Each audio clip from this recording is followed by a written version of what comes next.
जय हिंद दोस्तों, मैं अर्जुन सिंह आपका स्वागत करता हूं हमारे यूट्यूब चैनल के आप सक्सेस जीवन में। तो आज हम बात करने वाले हैं प्रायद्वीपीय भारत का नदी तंत्र।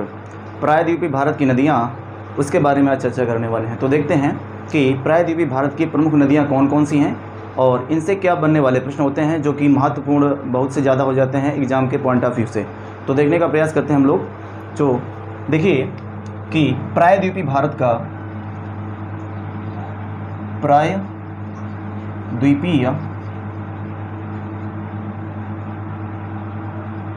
प्रायद्वीपीय भारत की प्रमुख नदियाँ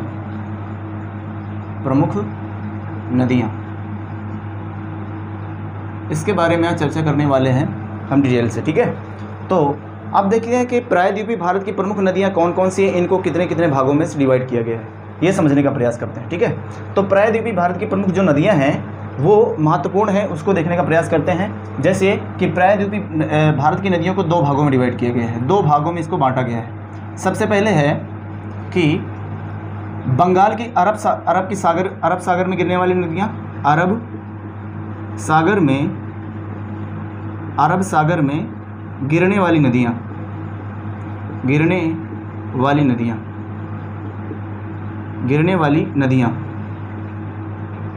अरब सागर में गिरने वाली नदियाँ।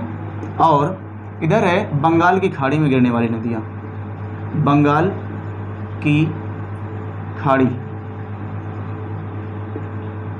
की खाड़ी में गिरने वाली नदियाँ,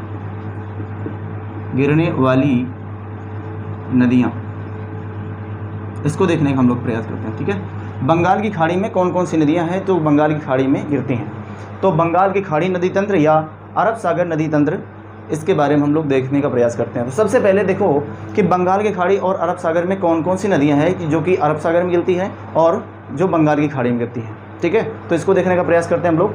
देखो सबसे पहले क्या है कि जो बंगाल की खाड़ी में गिरने वाली नदियाँ हैं वो प्रमुख कौन कौन सी हैं। जैसे बंगाल की खाड़ी में हम एक एक करके देखने का प्रयास करते हैं कि बंगाल की खाड़ी में कौन कौन सी नदियां हैं। तो बंगाल की खाड़ी में देखने का प्रयास करते हैं जो जैसे होता है कि स्वर्ण रेखा हो गई, गोदावरी हो गई, कृष्णा, कावेरी, पेन्नार नदी, पलार नदी, ठीक है ना, वेंगई नदी। तो ये जो नदियां हैं, महानदी, ये सभी नदियां कहाँ पर गिरती हैं, बंगाल की खाड़ी में गिरती हैं। और अरब की सागर में गिरने वाली जो नदियाँ हैं वो उसमें जैसे है नर्मदा, ताप्ती, ठीक है ना, और भारतपुषा, पेरियार, ये जो नदियाँ हैं और ताप्ती नदी, ये सभी नदियां जो है कि अरब सागर में गिरती हैं, ठीक है। तो अरब सागर में गिरने वाली नदियां और बंगाल की खाड़ी में गिरने वाली नदियां, ठीक है। तो जो बंगाल की खाड़ी में नदी गिरती हैं तो उन्हें हम किस नाम से जानते हैं, तो उन्हें बंगाल की खाड़ी में गिरने वाली नदियाँ कह देते हैं। चलो अच्छा देखते हैं कि ये जो बंगाल की खाड़ी में गिरने वाली नदियां हैं इनमें से डेल्टा जो निर्माण करती हैं कि डेल्टा और एस्चुरी में अंतर क्या होता है। सबसे पहले हम लोग इसको देखने का प्रयास करते हैं कि डेल्टा और एस्चुरी में क्या अंतर होता है, ठीक है। तो इसको देखने का प्रयास करते हैं। देखिए डेल्टा और एस्चुरी में क्या अंतर होता है। तो अरब सागर में जो नदियाँ गिरती हैं उन्हें एस्चुरी बनाती हैं या ज्वार नदमुख का निर्माण करती हैं, और जो अरब सागर में मतलब बंगाल की खाड़ी में नदियाँ गिरती हैं वो डेल्टा का निर्माण करती हैं। तो देखो अरब सागर, ये इधर क्या है, ये अरब सागर है, ठीक है ना, इधर क्या है, अरब सागर। तो अरब सागर है और यहीं पर है क्या, खंबात की खाड़ी,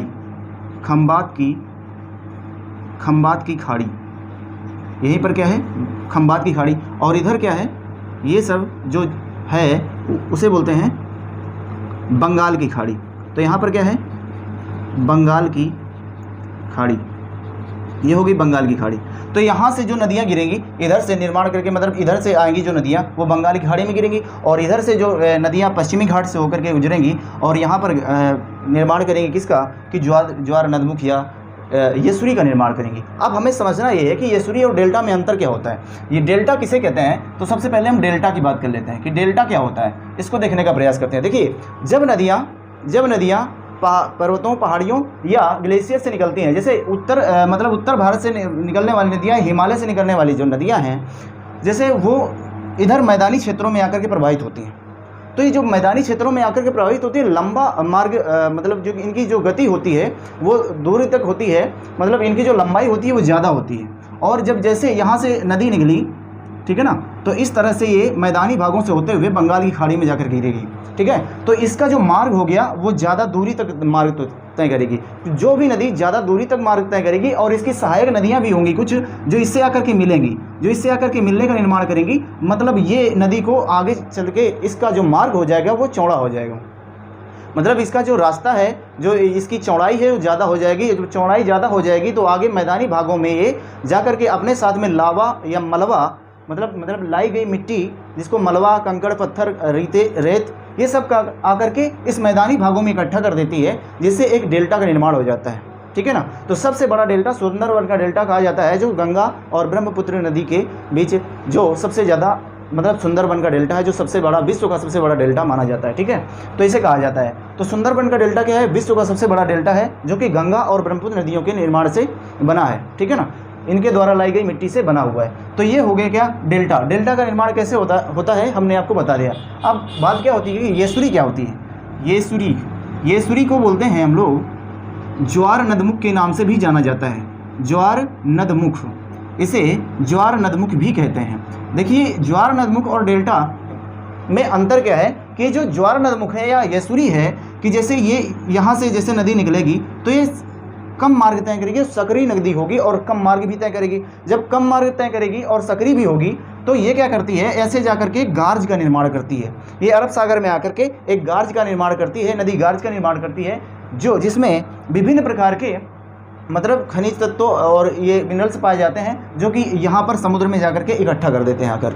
तो एक एस्चुरी का निर्माण होता है कि जब नदियाँ संकीर्ण मार्ग से होकर के कम दूरी तय करती हैं और एक ढाल से प्रवाहित होकर के सागर में गिर जाती हैं तो वो एस्चुरी का निर्माण करती हैं। तो यहाँ से आपको समझ आया होगा कि डेल्टा और एस्चुरी में क्या अंतर होता है, ठीक है। अब सबसे पहले हम बात करने वाले हैं कि बंगाल की खाड़ी में गिरने वाली प्रमुख नदियाँ कौन कौन सी हैं, इसके बारे में हम देखने का प्रयास करते हैं।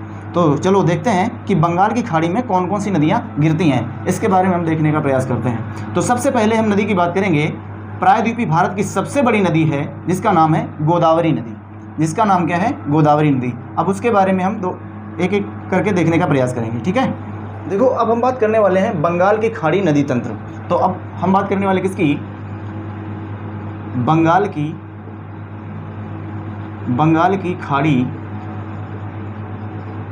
की खाड़ी नदी तंत्र के बारे में। नदी तंत्र, बंगाल की खाड़ी नदी तंत्र में सबसे पहले हम बात करने वाले हैं किसकी? ए नंबर, गोदावरी नदी। गोदावरी नदी की। अब ये जो गोदावरी नदी है इसकी इंपॉर्टेंस क्या है, ये निकलती कहाँ से है, ठीक है ना। तो ये जो गोदावरी नदी है ये महाराष्ट्र के त्रियंटक पहाड़ियों से निकलती है। महाराष्ट्र के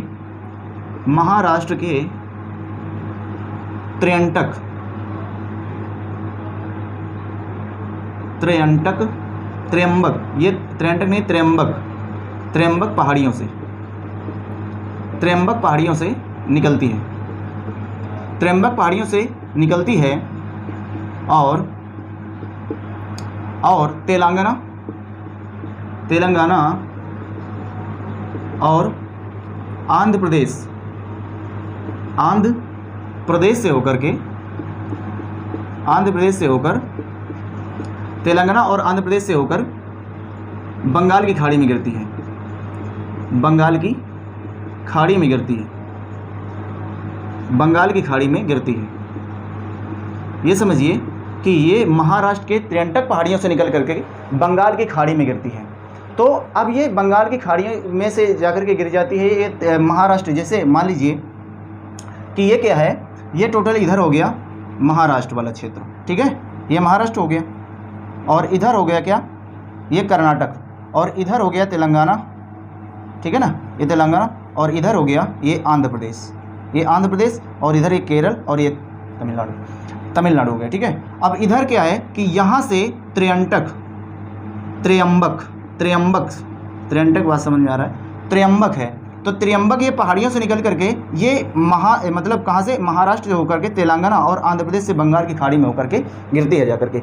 देखिए त्र्यंबक पहाड़ियों से निकलती है और तेलंगाना को ये दो भागों में बांटती है। तो प्रश्न आ जाता है कि कौन सी नदी है जो तेलंगाना को दो भागों में डिवाइड करती है, दो भागों में बांटती है। तो ये है कौन कि ये तेलंगाना को दो भागों में गोदावरी नदी है। तो ये कौन सी नदी? गोदावरी नदी। अब ये गोदावरी नदी की इंपॉर्टेंस ये है कि इसकी कुल लंबाई कितनी है। तो ये प्रायद्वीपीय भारत की सबसे बड़ी नदी है, सबसे लंबी नदी है। तो सबसे लंबी नदी है तो इसकी कुल लंबाई कितनी है ये पूछ लिया जाता है। तो कुल लंबाई है इसकी 1465 किलोमीटर। 1465 किलोमीटर को इसकी कुल लंबाई हो जाती है। ठीक है, ये इंपॉर्टेंस है। दूसरी बात ये है कि इसे दक्षिण की गंगा भी कहते हैं। इसे दक्षिण की गंगा, इसे क्या कहते हैं, इसे दक्षिण की गंगा के नाम से जाना जाता है। और इसे वृद्ध गंगा के नाम से जाना जाता है। वृद्ध गंगा, इसे वृद्ध गंगा क्यों कहते हैं? अब ये समझिए कि इसे वृद्ध गंगा इसलिए कहते हैं कि इसे वृद्ध गंगा क्यों कहते हैं। ये इंपॉर्टेंट की बात ये है, महत्वपूर्ण बात ये है कि इसे वृद्ध गंगा कहते क्यों है। दूसरी, इसे वृद्ध गंगा या बृहद गंगा भी कहते हैं। बृहद गंगा, ठीक है, बूढ़ी गंगा, वृद्ध गंगा, या इसे दक्षिण की गंगा कहते हैं। दक्षिण की गंगा हो गई, इसके बाद बृहद गंगा, या इसे गोदावरी नदी है, इसकी कुल लंबाई हमने बताया 1465 किलोमीटर। इसे दक्षिण की गंगा कहते हैं। इसे वृद्ध गंगा या बूढ़ी गंगा के नाम से जाना जाता है।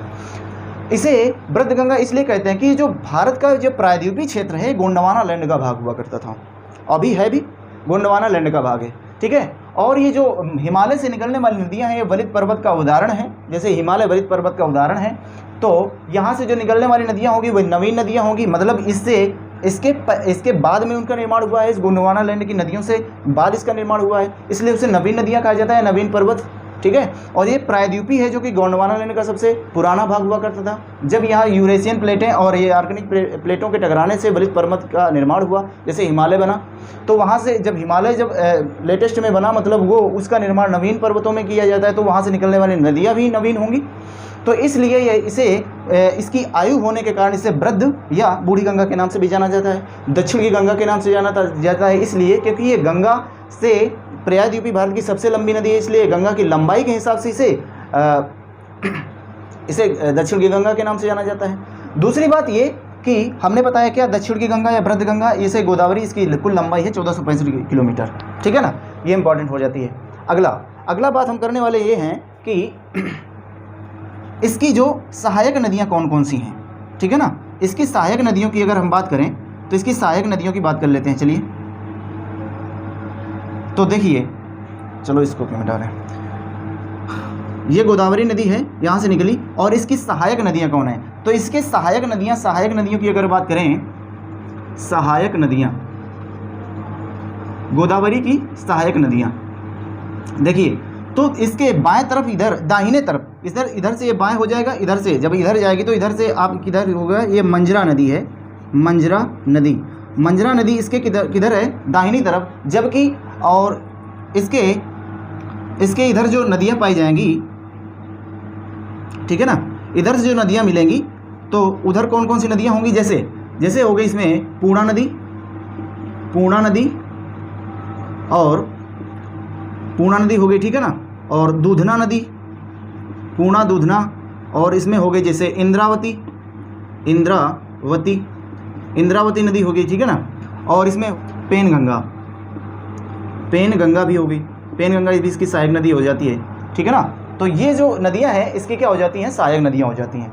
तो अब इसमें हमने आपको क्या बताया कि इसकी जो सहायक नदियां हैं इसकी ये है। अब इसमें एक नदी का इसमें उल्लेख किया गया है, पूर्णा नदी।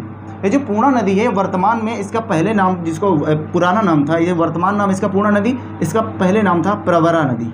तो प्रवरा नदी, अब ये प्रवरा नदी से इंपॉर्टेंस क्या हो जाती है, ये बात ये है कि सिंधु घाटी सभ्यता का सबसे दक्षिणतम पॉइंट था दैमाबाद, महाराष्ट्र में पड़ता है दैमाबाद, सबसे दक्षिणतम पॉइंट था, सिंधु घाटी सभ्यता का सबसे दक्षिणतम बिंदु था। ठीक है ना, तो ये प्रवरा नदी के किनारे था। ठीक है ना, प्रवरा नदी जो कि वर्तमान में इसे पूर्णा नदी के नाम से जाना जाता है। दैमाबाद में सिंधु घाटी सभ्यता के अवशेष में से क्या मिला है, तो यहाँ में मतलब यहाँ से क्या मिला है, दैमाबाद से हमें मिला, दैमाबाद से सिंधु घाटी सभ्यता के जो हमें चीज़ें मिली है उसमें मिला है रथ मिला है, मिट्टी का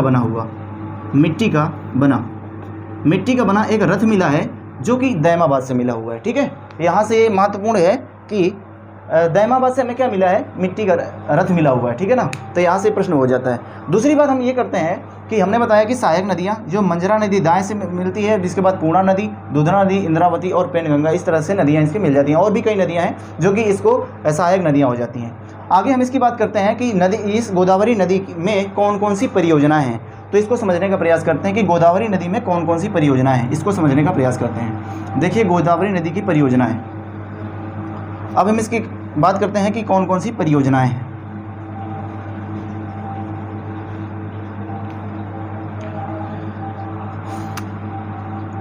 ये गोदावरी नदी निकल रही है।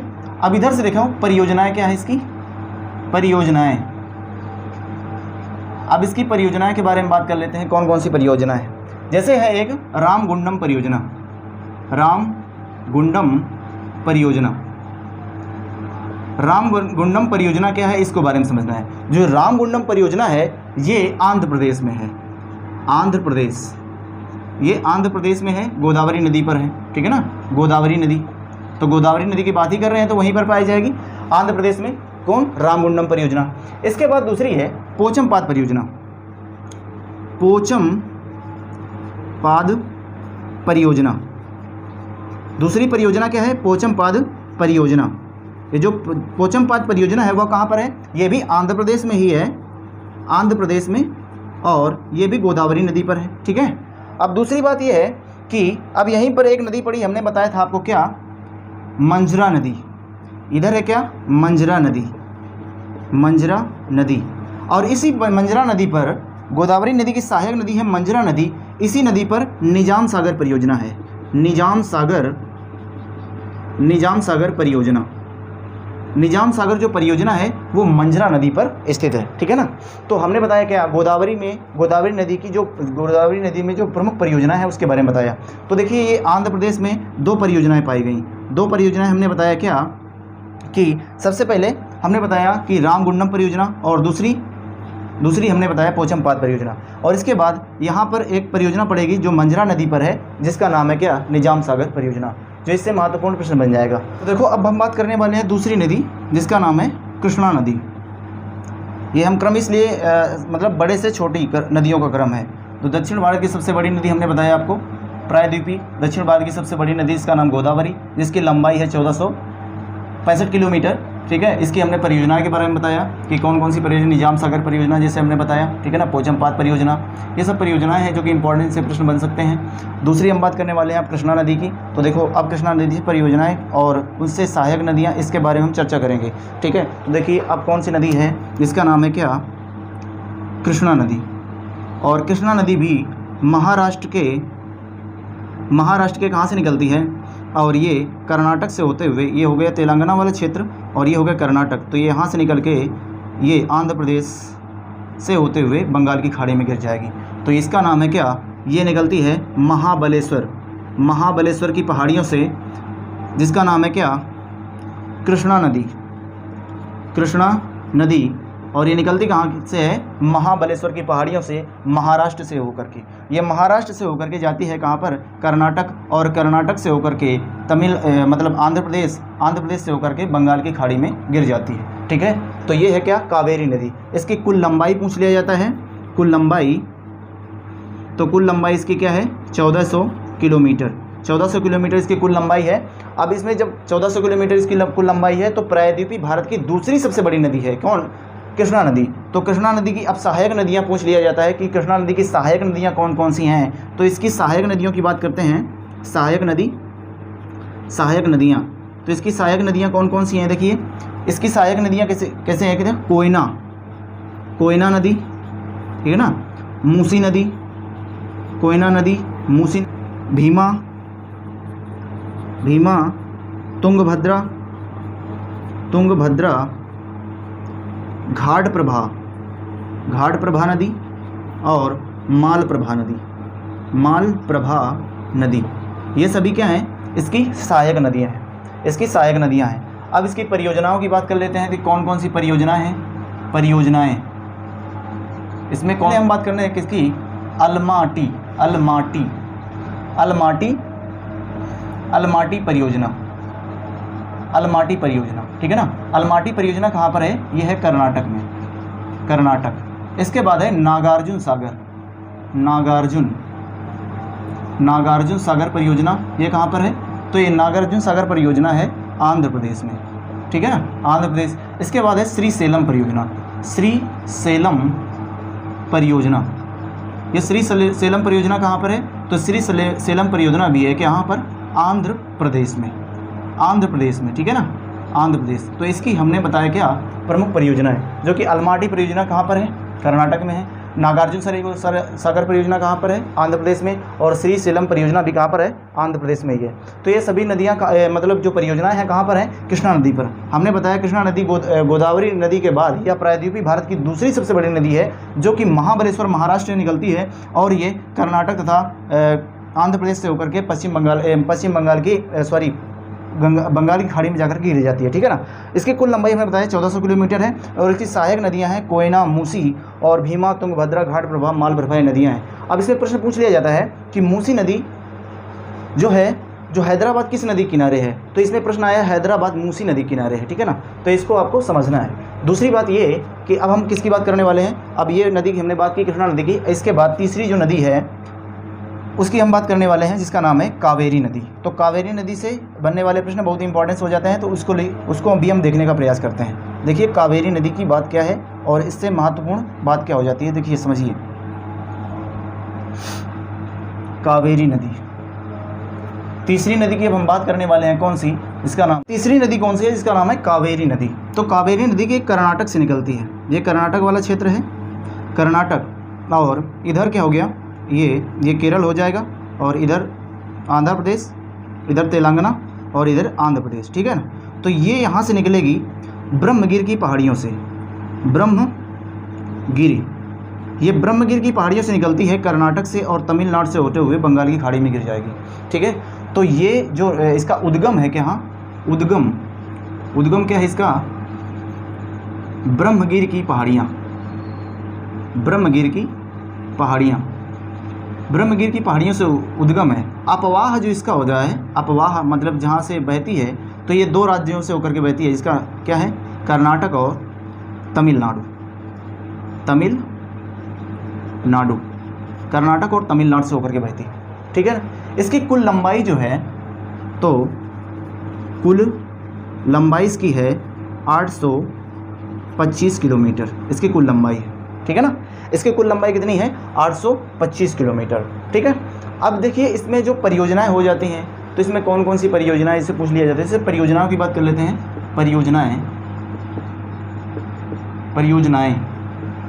देखिए परियोजनाएं कौन कौन सी है। इसमें सबसे पहले क्या है, शिव समुद्रम परियोजना, शिव समुद्रम परियोजना। ये जो शिव समुद्रम परियोजना है, जो शिव समुद्रम परियोजना है, ये सबसे प्राचीन परियोजना है, ये दक्षिण भारत की सबसे प्राचीन परियोजना है। तो ये सबसे